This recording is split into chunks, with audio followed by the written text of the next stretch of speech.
కాలం నిశ్శబ్దంగా నిలిచిపోయిన ఒక యుగమది. ఆకాశం చూస్తోంది, భూమి వణికిపోతోంది, ధర్మం మౌనంగా విలపిస్తోంది. ఒకప్పుడు ఈ భూమి సుఖసంతోషాలతో వెలిగేది. పిల్లల నవ్వులు, సాధువుల జపాలు, నదుల గానం.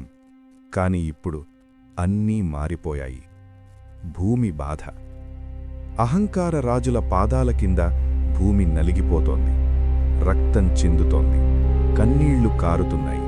ధర్మం శ్వాస ఆడకుండా పోతోంది. ఆ బాధను ఇక మోయలేక భూమాత తానే గోవుగా మారింది. ఆమె కళ్లలో భయం, హృదయంలో వేదన. ప్రతి అడుగుతో ఆమె గుండె చీలిపోతుంది. ఇక చాలు అని ఆమె మనసు అరుస్తోంది.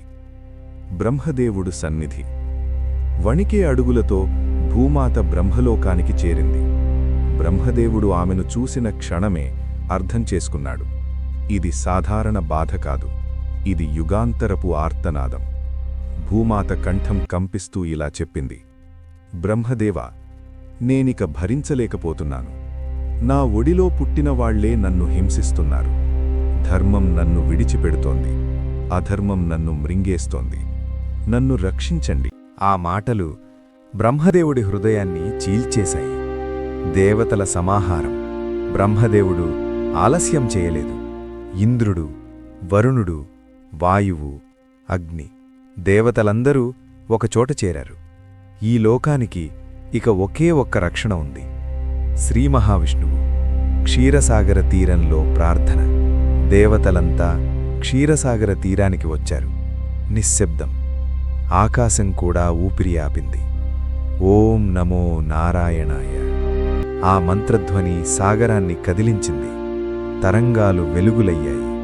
ఆకాశం నీలం నుండి బంగారంగా మారింది. విష్ణుదర్శనం. అప్పుడే అనంతశయనంపై లోకనాథుడు ప్రత్యక్షమయ్యాడు. ఆ రూపం కాలానికే భయం పుట్టించేలా ఉంది. దేవతలంతా తలలు వంచి నిలబడ్డారు. భూమాత విన్నపం.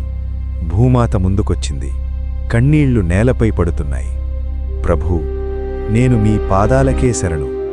నా మీద ధర్మం మాయమవుతోంది. నా గుండెపై పాపభారం పెరిగిపోతోంది.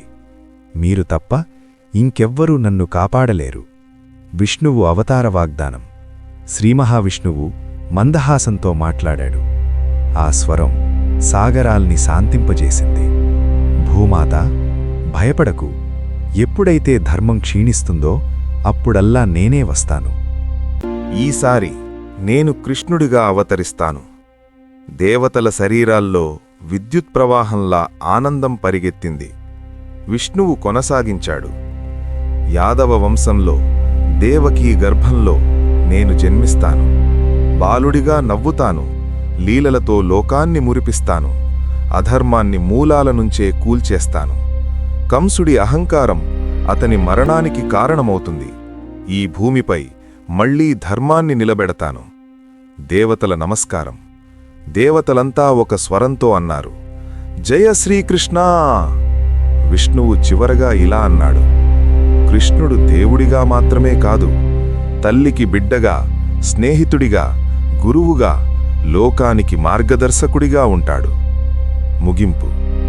అలా భూమి శాపం విష్ణువు హృదయాన్ని కదిలించింది. కృష్ణావతారం సంకల్పించబడింది. ఇక చీకటి రోజులు ముగియబోతున్నాయి. వెన్నెల యుగం మొదలవుతోంది. కృష్ణుడు రాబోతున్నాడు. ధర్మం తిరిగి జన్మించబోతోంది.